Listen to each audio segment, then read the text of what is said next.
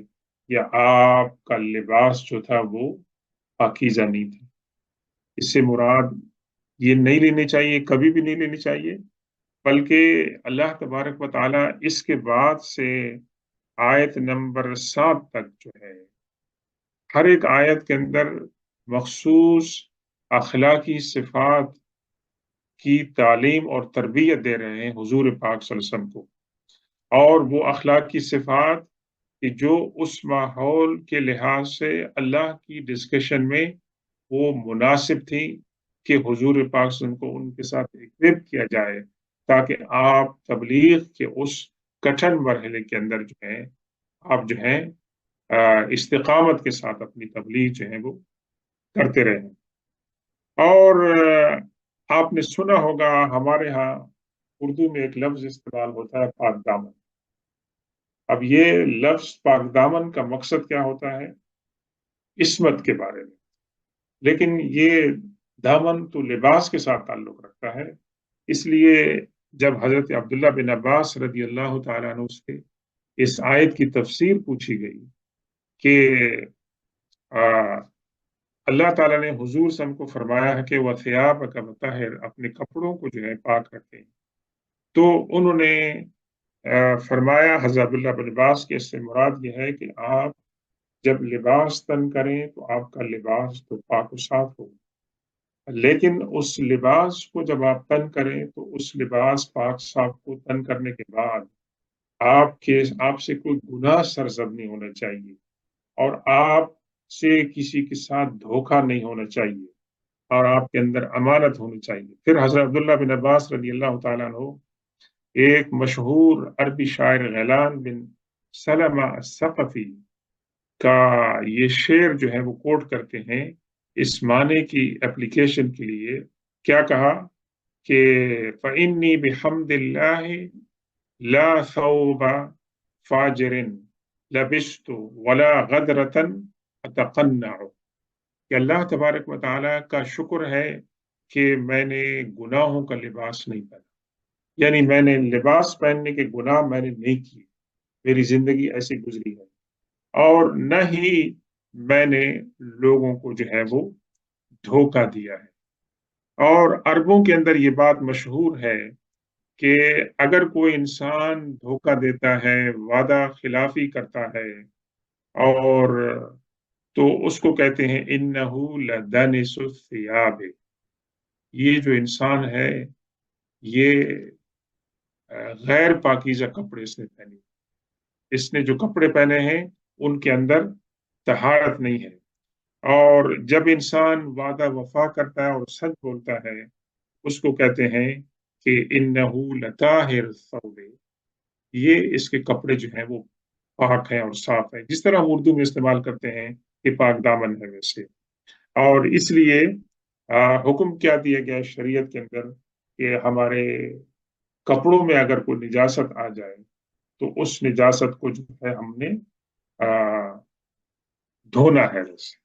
تو یہ ہماری فقہ کا اور شریعت کا جو ہے وہ اصول ہے۔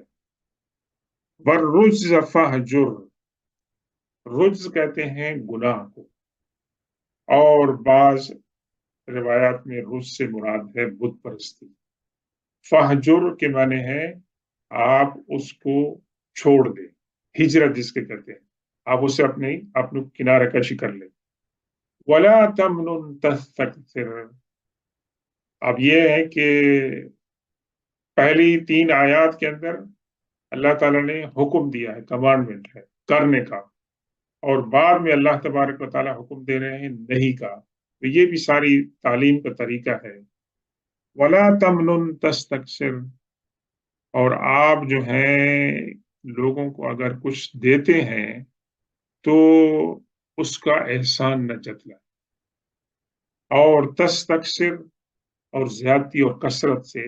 منع کیا گیا ہے۔ تو یہ جو اس کے بعد کا ولی ربی کا فصبر، اور آپ اللہ تبارک و تعالیٰ کی طرح کی خاطر جو ہے صبر جو ہے وہ اختیار کریں۔ تو انبیاء کرام اور انبیاء کرام کے مشن پر چلنے والے لوگ جو خالص اللہ کی رضا کی خاطر دین کا پیغام جب وہ پھیلاتے ہیں تو ان کو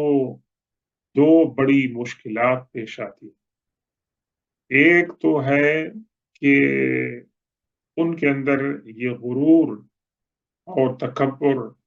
اور اپنی گریٹنس کا جو ہے یہ وہم پھیل جائے کہ اللہ نے مجھے چنا ہے کہ میں دعوت کا کام کروں، میری تو بڑی عظمت ہے، اللہ کے ہاں میری بڑی جو ہے وہ پوزیشن ہے۔ اور دوسرا یہ ہے کہ اس کے مخالفین ہوں، جو لوگ اس کی دعوت کو قبول نہیں کریں گے۔ یہاں مجھے اللہ کے رسول صلی اللہ علیہ وسلم کی ایک بہت پیاری دعا جو ہے وہ یاد آ رہی ہے۔ فرمایا اللہم اجعلنی صبورا، اللہم اجعلنی شکورا، اللہم اجعلنی فی عینی صغیرا وفی اعین الناس کبیرا۔ آپ یاد کریں، یہ دعا مانگا کریں، اللہم اجعلنی صبورا، اللہ تعالیٰ تو مجھے صبر کرنے والا، اور اس کے بعد فرمایا علم اجعلنی شکورا، اللہ تعالیٰ تو مجھے شکر کرنے والے بتا۔ کہ صبر تو انسان کے اندر آ سکتا ہے کہ لیڈرشپ کی کوالٹی ہو، لیکن یہ کہ اس کے ساتھ ساتھ اندر تکبر نہ ہو، غرور نہ ہو، اور اس کو لیے اللہ کے رسول نے فرمایا اللہم اجعلنی شکورا، مجھے تو شکر کرنے والا۔ اور جو تیسری دعا ہے بہت خوبصورت، اللہم اجعلنی فی عینی صغیرا، اے اللہ تو مجھے اپنی نگاہ میں چھوٹا بنا، کہ میں اپنے من میں آپ کا چھوٹا سمجھوں، میرے اندر غرور نہ ہو، تکبر نہ ہو۔ اللہم اجعلنی فی اعین الناس کبیرا، اور اے اللہ تو مجھے لوگوں کی نگاہ میں بڑا بنا، لوگ تو میری عزت کریں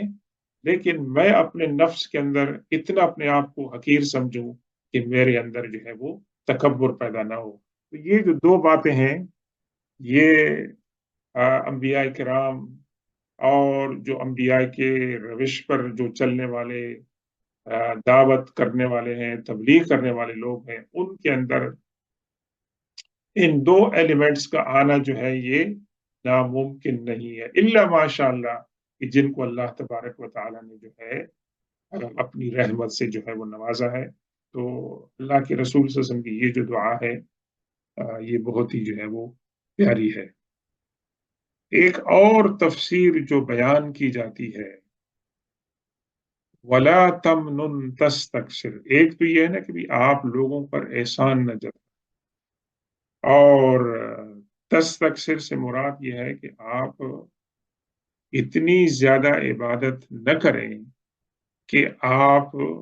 کے لیے جو ہے وہ کام مشکل ہو جائے۔ اور ایک دوسری روایت کیا ہے کہ آپ کو جو عمل آپ کر رہے ہیں اس کو آپ اللہ تبارک و تعالیٰ کا احسان سمجھیں، اور اس احسان کے بدلے میں آپ لوگوں کو جو ہے وہ حقیر نہ سمجھیں۔ اور تستکثر کا معنی ایک یہ بھی ہے کہ اللہ کے رسول صلی اللہ علیہ وسلم جو ہے وہ لوگوں کے ساتھ حسن سلوک کے ساتھ جو ہے وہ پیش آئے۔ اس موقع پر یہ حدیث پاک بھی بیان کی جاتی ہے کہ اللہ کے رسول صلی اللہ علیہ وسلم نے فرمایا، اللہ کی نعمتوں کا ذکر کرتی ہوئی کہ میرے لیے کیسے یہ بات ممکن ہے کہ میں اللہ کی نعمتوں کو انجوائے کروں، اور جبکہ وہ فرشتہ جس کو اللہ تعالیٰ نے اپوائنٹ کیا ہے، جس کو اللہ تعالیٰ نے یہ حکم دیا ہے کہ تم نے سور پھونکنا ہے، اس کی یہ ڈیوٹی ہے، ازل سے وہ فرشتہ کھڑا ہے، کس حال میں کھڑا ہوا ہے کہ اس نے سور کو اپنے منہ کے ساتھ لگائے رکھا ہے، اور اس کی پیشانی جو ہے وہ جھکی ہوئی ہے بس، اور وہ اس انتظار میں ہے کہ کب اس کو حکم ہو تو وہ اس حکم کو کمپلائی کرنے میں ایک سیکنڈ یا فریکشن آف سیکنڈ کی بھی تاخیر نہ کرے۔ تو حضور پاک صلی اللہ علیہ وسلم فرماتے ہیں کہ میں کس طرح دنیا کی نعمتوں سے اپنے آپ کو لطف اندوز کروں، جبکہ اللہ کا وہ فرشتہ جو ہے اس انتظار میں کھڑا ہوا، اس کا اور کوئی کام ہی نہیں ہے۔ تو جب اللہ کے رسول صلی اللہ علیہ وسلم نے یہ بات کہی تو صحابہ کرام کو یہ بات بڑی گراں گزری کہ مطلب ہماری کیا زندگی ہے اور وہ فرشتہ کس حال میں ہے۔ تو انہوں نے کہا کہ یا رسول اللہ، یہ ہماری جو کیفیت ہے اور آپ جو اس فرشتے کی حالت بیان فرما رہے ہیں، اس میں ان سرکمسٹانسز میں ابھی آپ ہمیں کس بات کا حکم دیتے ہیں اور تعلیم؟ اللہ کے رسول صلی اللہ علیہ وسلم فرمایا، قولوا حسبنا اللہ ونعم الوکیل علی اللہ توکل۔ یہ جو تمہاری کیفیت ہے اس کے اندر تم کیا کہو؟ حسبنا اللہ ونعم الوکیل، اللہ تبارک و تعالی ہمارے لیے کافی ہے اور وہ بہترین کار ساز ہے، اور اللہ تبارک و تعالیٰ کے اوپر ہم جو ہیں وہ کیا کرتے ہیں؟ بھروسہ کرتے ہیں اور توکل کرتے ہیں۔ تو اس کے بعد اللہ تبارک و تعالیٰ نے فرمایا، وَلِرَبِّكَ فَاصْبِرْ۔ اب اللہ تبارک و تعالیٰ کی رضا کی خاطر صبر کریں۔ مقصد یہ ہے، دعوت کی ابتدا ہے، اور اللہ کے رسول صلی اللہ علیہ وسلم اس مشن کو لائٹلی نہیں لیتے، بہت ہی سیریسلی لیتے ہیں۔ کہ جو واقعہ آپ کے ساتھ ہوا، پھر حضرت خدیجہ رضی اللہ تعالیٰ عنہ، پھر ورقہ بن نوفل کے ساتھ جو ملاقات ہوئی، اس تمام کے اندر اللہ کے رسول صلی اللہ علیہ وسلم اس ذمہ داری کے بارے میں بہت زیادہ سیریس ہو جاتے ہیں، اور اللہ تبارک و تعالیٰ آپ کو وارن کر رہا ہے، بتا رہا ہے کہ اس کام کے اندر آپ نے بہت زیادہ مشقتیں اور آزمائشیں آئیں گی، لیکن آپ نے وَلِرَبِّكَ فَاصْبِرْ، اللہ کی خاطر آپ نے صبر اختیار کیا، جس کا مطلب یہ ہے کہ حضور پاک صلی اللہ علیہ وسلم کو اللہ تعالیٰ نے بہت بڑا سینہ عطا تھا، تحمل اور بردباری۔ یہ سورہ والضحیٰ کے بعد جو آپ پڑھتے ہیں علم نشرح، یہ اس کی بڑی فضیلت ہے، اور اس کے اندر اللہ تبارک و تعالیٰ نے بھی آپ کو یہی بات بتائی کہ ہر تکلیف کے بعد آسانی آتی ہے، اور صبر کی جو ہے وہ تلقین کی۔ اس کے بعد موضوع گفتگو چینج ہو جاتا ہے، کیونکہ پہلی آیات میں تو اللہ کے رسول صلی اللہ علیہ وسلم کو پریپیئر کیا جاتا ہے، اس لیے علماء کرام کہتے ہیں کہ یہ ابتدائی آیات ہیں، اور بعد کی آیات جو ہیں وہ مختلف اوقات کے اندر جو ہیں وہ نازل ہوئی ہے، کیونکہ اس کی جو ہے ٹوٹل آیات جو ہے وہ کتنی ہے؟ 56 ہے۔ وہ مختلف بیک گراؤنڈز کے اندر حالات کی مناسبت سے نازل ہوئی۔ اب جو موضوع بیان ہو رہا ہے وہ قیامت کے متعلق ہے۔ فَإِذَا نُقِرَ فِي النَّاقُورِ فَذَلِكَ يَوْمَئِذٍ يَوْمٌ عَسِيرٌ۔ اور فرمایا کہ جب سور کے اندر سور پھونکا جائے تو اس وقت کیا ہوگا؟ وہ جو دن ہوگا وہ بہت ہی تنگی والا دن، اور پھر فرمایا خاص طور پر علی الکافرین غیر یسیر، جو لوگ کہ جو ہیں اس پیغام کو ریجیکٹ کر رہے ہیں، اس کی مخالفت کر رہے ہیں، ان کے لیے جو ہے وہ دن جو ہے وہ بہت ہی مشکل ہوگا۔ عرض کیا تھا کہ جب قریش نے حضور پاک صلی اللہ علیہ وسلم کی مخالفت شروع کی تو مختلف تجربات ہوئے، اور اس میں ابو جہل کے ساتھ ساتھ ایک اور کردار جس کا نام بار بار آتا ہے وہ تھا ولید بن مغیرہ، جو عقل مند انسان تھا، جہاں دیدہ تھا، تجربہ کار تھا، اس نے سفر بھی کیے تھے۔ اور ایک روایت آتی ہے کہ حضور پاک صلی اللہ علیہ وسلم ایک دن نماز پڑھ رہے تھے، اور نماز میں آپ نے سورہ غافر یا سورہ مومن کی تلاوت کی، اور ولید بن مغیرہ آپ کے پاس بیٹھا غور سے سن رہا تھا، اور حضور پاک صلی اللہ علیہ وسلم کو یہ پتہ چل گیا کہ یہ انسان میری تلاوت کو غور سے سن رہا ہے۔ تو اللہ کے رسول صلی اللہ علیہ وسلم نے ان آیات کو ریپیٹ کیا، اور اس کے اندر یہ حکمت ہو سکتی ہے کہ شاید اس انسان پہ اثر ہو جائے کہ پہلی دفعہ سنا ہے، دوسری دفعہ سننے کے بعد، اور یہ حضور پسند کی حرص ہوتی تھی، کی خواہش ہوتی تھی کہ لوگ قرآن کو سن کر اس سے متاثر ہوں اور مسلمان ہوں، اور دنیا میں سب سے بہترین اور مؤثر تلاوت کرنے والے حضور پاک صلی اللہ علیہ وسلم تھے۔ آپ سے بہترین قرآن کی تلاوت کسی نے نہیں کی، ایون دو کہ آپ دوسروں سے بھی قرآن کی آیت کی تلاوت کو سنتے تھے۔ تو جب ولید بن مغیرہ نے یہ آیات سنی تو اس کے دل کی برس، اور وہ دور بیٹھے قریش کے مجمع میں چلا گیا اور ان سے کہا، اور اس کی حالت جب انہوں نے دیکھی تو انہوں نے کہا کہ ولید تو سابی ہو گیا ہے، means he has change his religion. تو اس نے وہاں کہا کہ یہ محمد صلی اللہ علیہ وسلم کا جو کلام ہے، نہ تو یہ شاعر کا کلام ہے، نہ یہ مجنون کا کلام ہے، نہ اس کے اندر جادو ہے، بلکہ اس نے کیا کہا؟ اس نے کہا خدا کی قسم، ان کی جو آیات کی جو تلاوت ہے اس کے اندر بہت بڑی حلاوت ہے، سویٹنس ہے، اور اس کلام کی جو جڑیں ہیں وہ بہت گہری ہیں، ڈیپتھ، اور اس کی جو ڈالیاں ہیں، شاخیں ہیں جو ہیں، وہ بہت ہی فروٹفل ہیں۔ تو یہ جب اس نے باتیں کی تو انہوں نے اس کو لعن طعن کیا۔ پھر دوسری روایت کیا ہے؟ دوسری روایت یہ ہے کہ جب اللہ کے رسول صلی اللہ علیہ وسلم کا کلام اور آپ کا پیغام لوگوں میں پھیلنے لگا، کہیں بوڑھے، کہیں جوان، کہیں عورتیں، غلام مسلمان ہونے لگے، اور اسلام کے اندر جو ہے مسلمانوں کی تعداد آہستہ آہستہ بڑھنے لگی، اور حضور پاک صلی اللہ علیہ وسلم لوگوں سے ملاقات کرنے لگے، تو ان کو ایک خدشہ ہوا کہ ابھی حج آ رہا ہے، حج کے موقع پر یہ صاحب دوبارہ جائیں گے، ٹینٹس میں جائیں گے، ملاقاتیں کریں گے، ان کو پیغام دیں گے، اور اس کے پیغام کے نتیجے میں اس کا پیغام لوگ قبول کریں گے اور زیادہ لوگ مسلمان ہوں گے۔ تو انہوں نے کونسل بٹھائی، اور کونسل میں انہوں نے کہا کہ جی اس شخص کا کاؤنٹر کیسے کیا جائے۔ تو کسی نے کہا، آپس میں بات کی کہ ان کو کہیں کہ یہ کاہن ہے،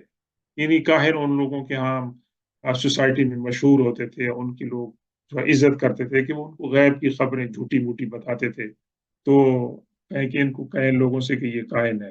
لیکن کاہن کے بارے میں سب لوگ جو تھے وہ اچھا عقیدہ نہیں رکھتے تھے۔ تو لوگوں نے کہا کہ ولید بن مغیرہ نے وہاں کہا کہ نہیں، یہ کاہن نہیں ہے بھائی، ان کو کاہن کا آپ ٹائٹل نہیں دیں۔ پھر کسی نے کہا کہ ان کو مجنون کا ٹائٹل دیں کہ ان کے اوپر جنات کا اثر ہو گیا ہے، کسی جن کا اثر ہو گیا ہے، اور اس کے نتیجے میں، یا مجنون کے معنی ہے کہ دماغ خراب ہو گیا ہے۔ اور تیسرا انہوں نے کہا ٹائٹل دیں ان کو کہ شاعر ہے، کہ کلام جو قرآن پاک ہے اس کی آیات کے اندر ایسی ریزمبلنس ملتی ہے کہ یہ جو ہے کیا ہے کہ یہ شاعری ہے، اس لیے اس کا بہت اثر ہوتا ہے۔ اور انہوں نے کہا کہ یہ نہیں تو اس کو کہیں کہ یہ نہیں۔ لیکن ولید بن مغیرہ نے یہ تمام باتیں ریجیکٹ کر دی، انہوں نے کہا کہ بھئی یہ جو چیز ہے نا یہ ان کی اپلائی نہیں ہوتی ہے۔ تو پھر ابو جہل نے جو ہے اس کو بہت برا کہا، بہت برا کہا، اور اس نے کہا بھی قوم جو کہہ رہی ہے تم اس کے ساتھ کیوں نہیں متفق ہوتے ہو؟ تو پھر وہ جو ہے وہ اس نے مانا، اور اس نے کہا کہ آپ جب جائیں گے حضور پر تبلیغ کرنے کے لیے تو آپ نے ان کو کاؤنٹر کرنے کے لیے کیا کہنا ہے کہ یہ جادوگر ہے، ان کے کلام میں ایسا اثر ہے کہ لوگ سنتے ہی جو ہے وہ ان کو ریسیو کر لیتے ہیں، وہ ریسیپٹیو ہو جاتے ہیں۔ تو اس بات کے اوپر جو ہے وہ ایگری ہوئی۔ اب اس کے بعد جو آیات آ رہی ہے، ویسے ان آیات کے اندر اتنی شدید مذمت کی گئی ہے اس انسان کی، اور اللہ تبارک و تعالیٰ ان کو اپنی نعمتیں یاد دلا رہے ہیں، اور ایسا انسان کہ جس نے حقیقت کو دلی طور پر پا لیا، اور جو اپنی قوم کا رہبر تھا، اپنی قوم کے اندر جو ہے وہ انتہائی ذہین انسان تھا، وہ انسان محض دنیا کی خاطر اور اپنی قوم کی جو برا رکھ رکھاؤ تھا اس کو مینٹین کرنے کے لیے وہ حضور پاک صلی اللہ علیہ وسلم کی مخالفت کرتا ہے اور آپ کے بارے میں بری باتیں کرتا ہے۔ اس کے بعد کیا ہوا؟ فرمایا ذرنی ومن خلقت وحیدا وجعلت له مالا ممدودا وبنین شہودا ومہدت له تمہیدا ثم یطمع ان ازید۔ آپ یہ دیکھیں کہ یہ آیت جو ہے، یہ جو بیان ہے، یہ آیت نمبر 24 تک شروع ہے، آیت نمبر 11 سے اس انسان کی کنڈمنیشن کے اندر اور اس کی مختلف صفات جو ہیں وہ بیان کی گئی ہیں بہت ہی برے برے الفاظ میں، اور اس کے ساتھ ساتھ اللہ تبارک و تعالی اپنی جو نعمتیں ہیں وہ بھی شمار کر رہے ہیں۔ فرمایا ذرنی ومن خلقت وحیدا۔ آپ اے رسول صلی اللہ علیہ وسلم، ظاہر ہے کہ ان باتوں کا حضور اکرم صلی اللہ علیہ وسلم کے دل کے اوپر اثر پڑتا تھا، اور کوئی بھی انسان ہو اس کو ایسی باتوں سے اثر پڑتا۔ کہتے ہیں تلوار کا وار اتنا خطرناک اور مؤثر نہیں ہوتا ہے جس طرح کی قلم اور زبان کی جو بات ہوتی ہے وہ مؤثر ہوتی ہے۔ تو فرمایا آپ چھوڑ دیں مجھے اور جس کو میں نے اکیلے تنہا میں نے تخلیق کیا، وجعلت له مالا ممدودا، اور اس کو میں نے بہت زیادہ مال و دولت سے نوازا، وبنین شہودا، اور اس کو میں نے بہت زیادہ اولاد بھی تھا، ومہدت له تمہیدا، اور اس کے علاوہ بھی میں نے اس کو بہت ساری نعمت نوازا، اور پھر وہ اس بات کی بھی امید رکھتا ہے، لالچ رکھتا ہے کہ میں ان نعمتوں کے اندر اضافہ کروں۔ کلا انہ کان لآیاتنا عنیدا، ہرگز نہیں، میں اپنی نعمتوں میں اس کے لیے اضافہ نہیں کروں گا، کیونکہ وہ ہماری جو آیات ہیں ان کے لیے وہ عنید، بہت ہی انتہائی شدید قسم کا جو ہے وہ دشمن، اس کو عنید کہتے ہیں۔ اور یہ قرآن پاک میں دوسرے مقام پہ بھی نازل ہوا ہے، اس کے بارے میں بھی انشاءاللہ جو ہے بات کریں گے۔ تو یہ اس کے اندر تھوڑی سی تفصیل کی ضرورت ہے، ہم یہاں پر اس کو کنکلوڈ کرتے ہیں۔ اللہ تبارک و تعالیٰ سے دعا ہے کہ آج کی ان آیات میں جو کچھ بھی ہم نے پڑھا ہے اور اس کی تشریح ہم نے کی، اللہ تعالیٰ اس کو سمجھ لے اور اس پر عمل کرنے کی توفیق عطا فرمائے۔ سبحان ربك رب العزة عما يصفون وسلام على المرسلين والحمد لله رب العالمين۔